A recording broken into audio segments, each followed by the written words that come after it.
ఈ వేదిక మీద ఉన్న పెద్దలను ఈ స్థానంలో నిలబెట్టిన మీ అందరికీ నమస్కారాలు.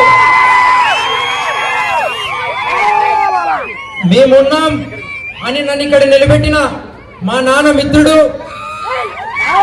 ఆత్మీయులు శిల్పా చక్రపాణి రెడ్డి గారికి, మా చిన్న మా బాబాయ్ శేషారెడ్డి గారికి నమస్కారాలు. మాలాంటి ఎందరో యువకులు వైఎస్ఆర్సీపీ పార్టీకి ఎందుకు ఆకర్షితులైనారంటే ముఖ్యంగా రెండు విషయాలు. ఒకటి, తెలుగుదేశం ప్రభుత్వంలో ఏదైనా పథకాలు చిన్న సంక్షేమం అందినా ఆ నాయకుడు చుట్టూన్న 20 మందికి తప్ప 21వ మనిషికి అందదు. అది మా బాధ. కానీ జగనన్న ప్రభుత్వంలో ప్రతి గ్రామంలో ఉన్న టీడీపీ నాయకుడు ఇంటికి కూడా సంక్షేమం అందుతుంది.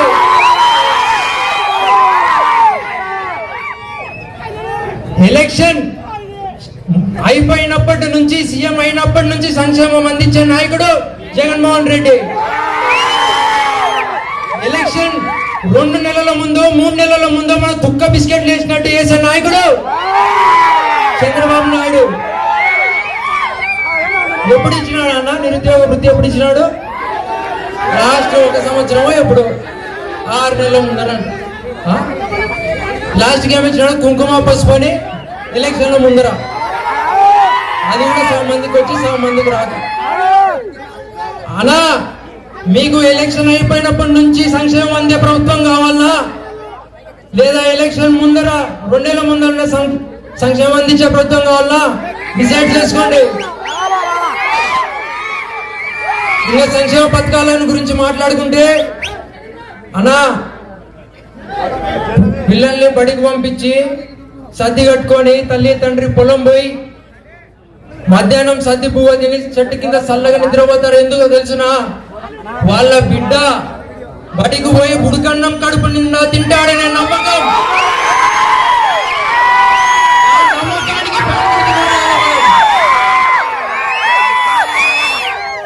ఇంత ముందు స్కూల్కి పిల్లలు ఎట్టబోతుంటారన్నా, అరిగిపోయిన చెప్పులు, చినిగిపోయిన చొక్క, పిన్నిసులు పెట్టుకొని చేతిలో ప్యాడు, పుస్తకాలు, వాన పట్టే నెత్తిన అదే పుస్తకం.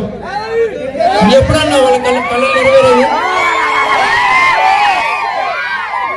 వాళ్ళకు బూట్లు ఇచ్చి, మంచి బట్టలు ఇచ్చి, బ్యాగ్ ఇచ్చి ఇట్లా పోతాంటే బడికి పిల్లలందరూ ఎంత బాగుందన్న మనకందరికి. ఇంతకుముందు పిల్లలు కింద కూర్చోటన్నారు, ఇప్పుడు బెంచ్లు వేసి కూర్చోబెడుతున్నాడు జగనన్న. వాళ్ళకేం ఆయన ఎందుకు చేస్తున్నాడు? వాళ్ళల్లో ఆత్మవిశ్వాసం పెంచడానికి. నేను ఒక డాక్టర్ని కాగలను, నేను ఒక లాయర్ని కాగలను అని ఆత్మవిశ్వాసం పెంచడానికి. ఆ ఆత్మవిశ్వాసానికి అలా మనం ఫ్యాన్ గుర్తుకు ఓటు. అన్నా ఒక వితంతు ఉన్న ఒక అక్క, 2 ఆడపిల్లలన్నా, చిన్న పిల్లలు, ఎంత దిగులుగా ఎంత అభద్రతా భావంతో బతుకుతుంటది ఒక్కసారి ఆలోచించండి అన్న. ఆ అక్కకు జగనన్న వితంతు పెన్షన్ ఇచ్చి వాళ్ళ పిల్లలకు అమ్మఒడి కింద డబ్బులు ఇచ్చి ఆ డబ్బులతో ఆడపిల్లలకి ఏదో ఖర్చులు ఉంటాయి అవన్నీ సర్దుకుంటారు వాళ్ళు. వాళ్ళ చదువు అంతా, వాళ్ళ చదువు బాధ్యత అంతా జగనన్న తీసుకున్నాడు. ఇప్పుడు ఆ వితంతు ఆ అక్క మన ముందర ఎంత ధైర్యంగా తిరుగుతుంది ఆలోచించండి అన్న. ఆ ధైర్యాన్ని చేయాలన్నా మీరు ఫ్యాన్ గుర్తుకోవద్దు. ఆ ధైర్యం చేయాలన్నా మీరు ఫ్యాన్ గుర్తుకోవద్దు అన్న. ఇంత ముందర ముసలి ఎడబోతుంటారన్నా పెన్షన్ తీసుకొనికే ఓ ప్లాస్టిక్ సీసా 2 లీటర్లు పట్టుకొని దాంట్లో నీళ్లు పోసుకొని దానికి తాడు కట్టి కట్టుకొని చేతికి ఆడు పోయి చెట్టు కింద యాదో ఎత్తుక్కొని నీడ కూర్చుంటే ఆ రోజు వస్తే వచ్చినట్టు, లేకపోతే మళ్ళీ రాబో అనే పరిస్థితి నుంచి మన వాలంటీర్లు ఇంటికి పోయి అవ్వాలి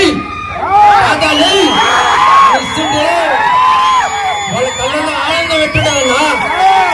ఆ ఆనందానికి వాళ్ళన్న ఫ్యాన్ గుర్తుకోదు అలా. ఈ సందర్భంలో మన వాలంటీర్లకు చాలా ధన్యవాదాలు చెప్పుకోవాలన్నా, చాలా ధన్యవాదాలు చెప్పుకోవాలన్నా. మీకు ప్రతి ఒక్కరు రుణపడి ఉంటారన్నా. అలా కోవిడ్ లో మీ కుటుంబాలను విడిచిపెట్టి మా కుటుంబాలను జాగ్రత్త పరుచుకున్న మీ వాలంటీర్లకు అందరికీ మా శిల్పా చక్రపాణి రెడ్డి తరపున మా బాబాయ్ శేషారెడ్డి తరపున చాలా ధన్యవాదాలు అన్న. ఆరోగ్యశ్రీ గురించి మాట్లాడుకుంటూ వస్తే ఇక్కడ ఉన్న ప్రతి ఒక్కరికి ఆరోగ్యశ్రీ ఖచ్చితంగా అందే ఉంటదన్న. ఆరోగ్యశ్రీ హాస్పిటల్కి పోతే సరే, ఒకవేళ ఎమర్జెన్సీలో అంతవరకు చేరుకోలేకపోతే మధ్యలో ఏదో ఒక హాస్పిటల్ ఒకవేళ ఆరోగ్యశ్రీ లేకపోతే వాళ్ళ ప్రాణాలకి గ్యారంటీ 25 లక్షల ఇన్సూరెన్స్ ఇచ్చినాడన్న జగనన్న. ఆ ధైర్యానికి ఓటేయాలన్నా మనం ఫ్యాన్ గుర్తుకి అన్నా. మీ అందరికీ ఆత్మగౌరవం నిలబెట్టి, ఆత్మాభిమానం నిలబెట్టి మీ ఇంటి వద్దకి సంక్షేమం అందుతుంది. మీ ఆత్మగౌరవం కోసం, ఆత్మాభిమానం కోసం మీరు ఫ్యాన్ గుర్తుకు ఓటేయాలా. లేదంటే మళ్ళీ పోయి యాదో ఒక నాయకుని కాల చేతులు కట్టుకొని తలదించుకొని అన్నా నాకు పని చేసి పెట్టు, అన్నా నాకు పని చేసి పెట్టు అని 10 సార్లు తిరగాలన్నా. మీ ఆత్మగౌరవం నిలబెట్టుకుంటారా, ఆత్మాభిమానం నిలబెట్టుకుంటారా, లేకపోతే ఎవరు మోచేతి కింద నీళ్లు తాగుతారా? మీ ఆత్మాభిమానం కోసం ఫ్యాన్ గుర్తుకు ఓటేయాలన్నా. మీ ఆత్మానం కోసం ఫ్యాన్ గుర్తుకు ఓటేయాలన్నా.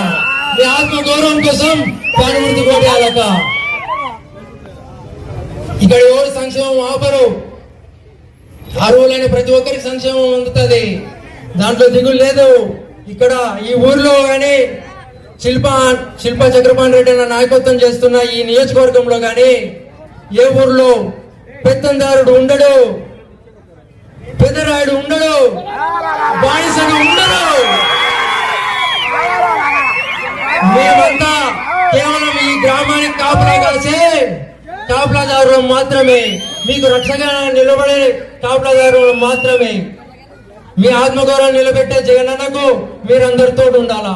ముఖ్యంగా శిల్పా చక్రపాణి రెడ్డి అన్న గారు తన ఎమ్మెల్యే పదవి అడ్డుపెట్టుకుని ఈ నియోజకవర్గంలో గాని, ఈ ఆంధ్రప్రదేశ్ నియోజకవర్గంలో గాని ఒక్క అవినీతి మచ్చ